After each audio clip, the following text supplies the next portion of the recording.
FDR, that's wheelchair Roosevelt, 32nd president. Um, he campaigned on the slogan, "The only thing we have fear itself," and between that and his fireside chats, he was pretty successful in terms of getting people to have hope and faith through the Great Depression and the Dust Bowl. He also is going to be the president through World War II until his death in 1945. Only president to serve 4 terms, although he dies in his 4th term. He leads Congress through the 100 days, and he attempts to restructure the government and make government bigger than ever in an effort to alleviate some of the pains felt from the Great Depression. The 100 days were his special session of Congress, where he focused primarily on American banking system. Congress passed an emergency act to deal with the banking and then continued the session to handle the problems of unemployment and falling farm prices. And it's going to kick off the first New Deal. Part of the New Deal is going to be his Banking Act's gold standard in the SEC. The Emergency Banking Relief Act was the first act of the 100 days. It provided funds to open some banks, and it combined and liquidated those banks that were not profitable in an effort to redistribute money. The Glass-Steagall Banking Act ensured deposits in commercial banks, created the FDIC, and separated commercial investment banking to reduce risk. Today, I would tell you, don't bank at a bank that is not FDIC insured. FDR is going to remove gold from its circulation. The resulting devaluation of the dollar helped raise prices and assisted U.S. exports. The Securities and Exchange Commission was created as a watchdog for the stock industries to make sure that over-speculation doesn't occur like in the past. The banks were unable to collect on loans because of the Great Depression, because they could not get money coming in. It was difficult for them to give money, lend money out. So on March 5th, 1933, FDR reacted by closing all the banks and instituting the Emergency Banking Act, which gave the power to reorganize insolvent national banks. Insolvent means those that don't make money. The National Industrial Recovery Act, this is where we start the alphabet soup programs. Again, remember, relief, recovery, reform. Relief, recovery, reform. The National Industrial Recovery Act, or NIRA, was passed on the last day of the 100 days as the pillar of his assistance program. The goal of the NRA was to help businesses self-regulate and to aid in employment. Section 7A protected unions' rights to collective bargaining. The NIRA created the National Recovery Administration, which oversaw the creation of fair competition codes. Remember, this is like the Blue Eagle. The NIRA codes abolished child labor, created minimum wages, and capped hours for workers.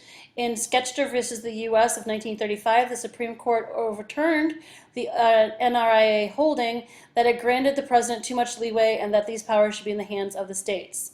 FDR was married to one of the most powerful first ladies of all time, her name being Eleanor Roosevelt. She was a strong supporter of civil rights, women's rights, and world peace. She was a member of the DAR, or the Daughters of the American Revolution, but she is going to resign after they refused to allow Marian Anderson to sing at Independence Hall because of the color of her skin. After her husband's death, she went on to serve as a delegate to the UN from 1945 until 1953. FDR's fireside chats were his weekly addresses using the radio to the masses who had radio anyways, where he basically said, this is what I've done this week, this is where we're going, hang in there, stick tough. And people really liked it because it gave them a sense of like trust and faith in the government.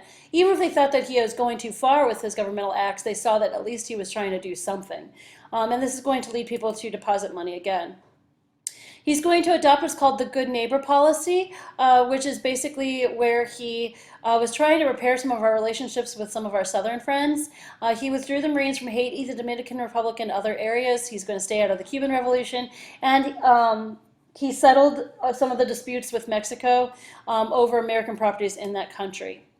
The first New Deal was the first phase of his domestic reform programs that were aimed at, remember, recovery, relief, and reform. Recovery, relief, reform. He's going to do this through public works, business, and agriculture regulation, as well as stabilizing prices. Some of the alphabet soup programs that emerged from this were the Agricultural Adjustment Administration, the FDIC, the CCC, and the NRA, not rifles. The economy improved to a degree, because unemployment did go down, but it's important to remember that it didn't fix all the problems. It made some problems in the long run, like Social Security, and then some things it just kind of made it look like he was doing stuff, but it didn't really fix everything. Conservatives said that he had gone too far. Liberals said that it looked like he was too interested in business. The CCC, or the Civilian Conservation Corps, provided work for young men through projects such as road construction and flood control.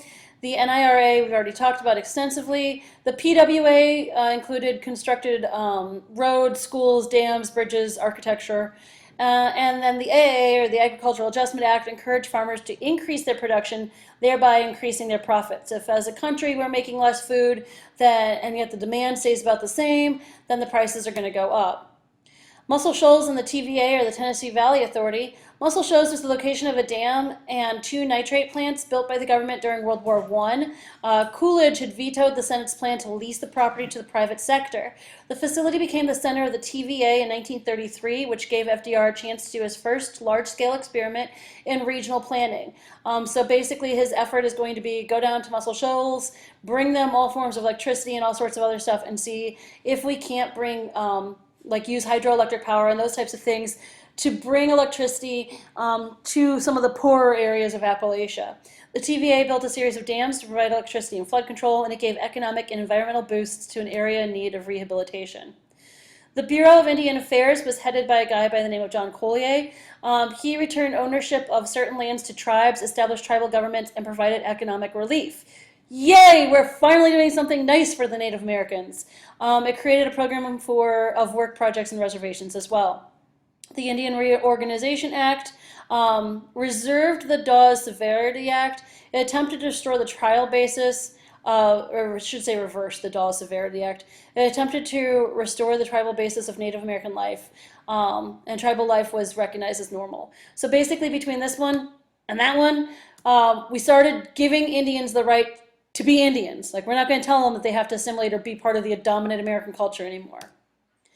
The Share Our Wealth Society was founded by a dude by the name of Huey P. Long. His nickname was the Kingfish, down in Louisiana. He was a populist who was pretty openly critical of FDR because he said that his programs were not helping the super, super poor. He proposed a radical taxation plan on the wealthy to make every man a king, but he was assassinated.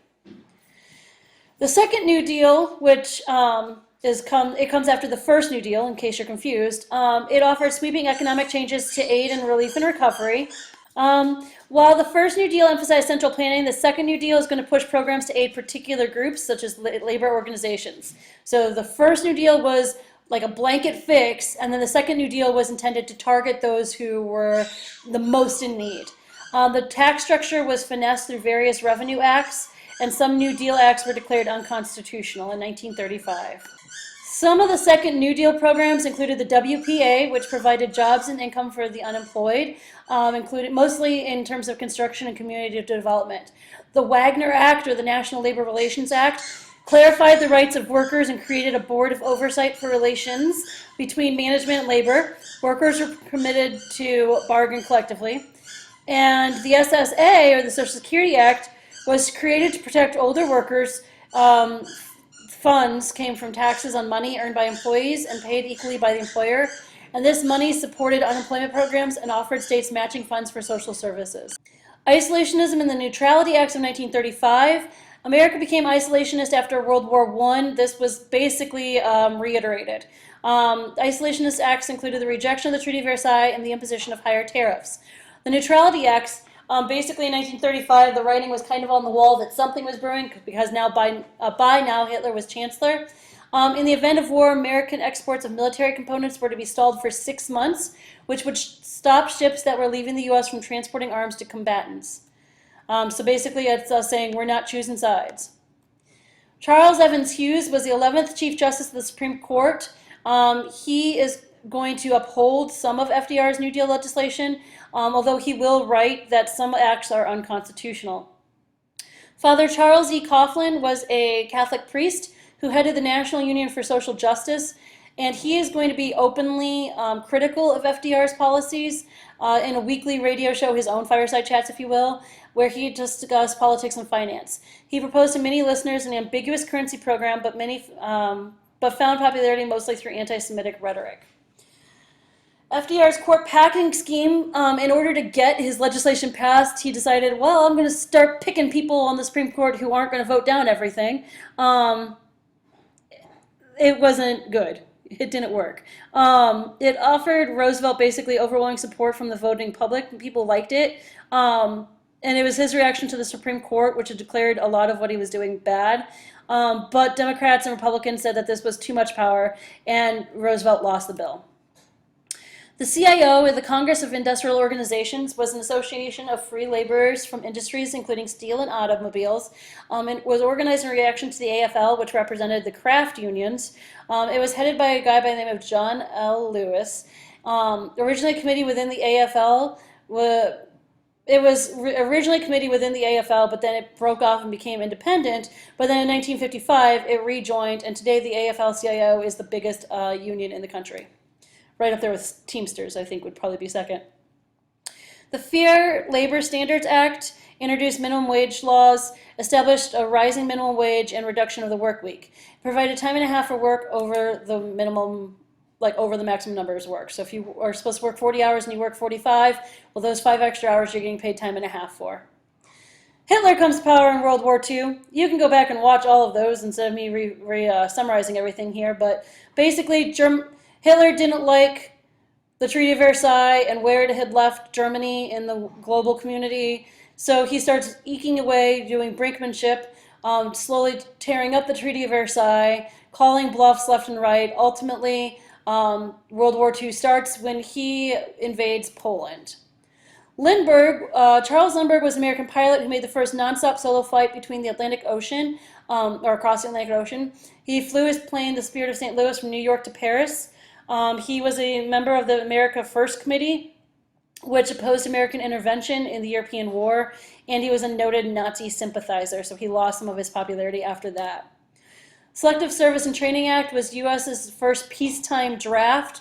We started basically getting guys ready to go off to war so that when the war happened, when we decided to be involved, we already had a standing army, unlike in World War I. FDR was elected to a third term, which broke the precedent set by Washington. He agreed to accept the nomination. People were like, you're doing it, it's a time of crisis, you don't change horses, just go with it.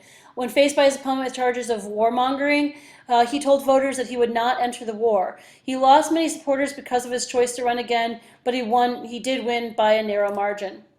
It's in this term that he passes the Lend-Lease Act, which was our proposal to aid the British, who had little cash for supplies. It offered to give the British American supplies in exchange for payments after the war, which they did pay back, and payment could be made in material goods and services. It put the U.S. on the side of the Allies.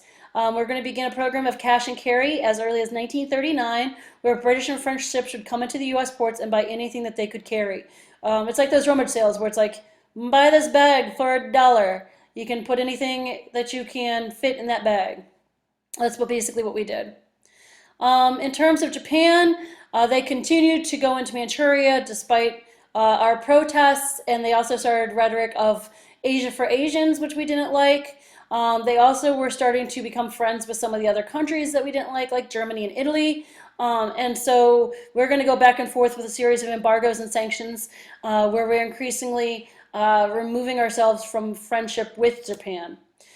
To the point where they bomb us. On December 7th, 1941, a day which shall live in infamy, they come over and they bomb us, killing approximately 2,300 military personnel, most famously the USS Arizona, which sank to the bottom of the harbor. The next day, FDR goes forth and asks for a declaration of war against Japan, which is received. In terms of domestic measures for the war, again, we had rationing going on. We also had the War Production Board, which regulated the raw materials. Prices and wages were frozen. Income tax was extended to more people. We also sold a lot more bonds to help pay for it. And the government had the power to take over businesses closed by strikes. Women during the war were very active. They had non-combat duties during in terms of combat, either as nurses or as secretaries. They were called WACs, waves, and spars. WACs were the Army, waves were the Navy, and spars were the Coast Guard. They also were effective in terms of defense plant workers, with popularity of Rosie the Riveter, where we, you can do it, we can do it, where we promoted women to get out of the houses, get out your fears, go to the work, and something that rhymes with fears. I don't know, I was trying to make a rhyme there, but you get the idea. Women went to the factories, faced their fears, and they went and played baseball. But there's no crying in baseball. Don't you forget it.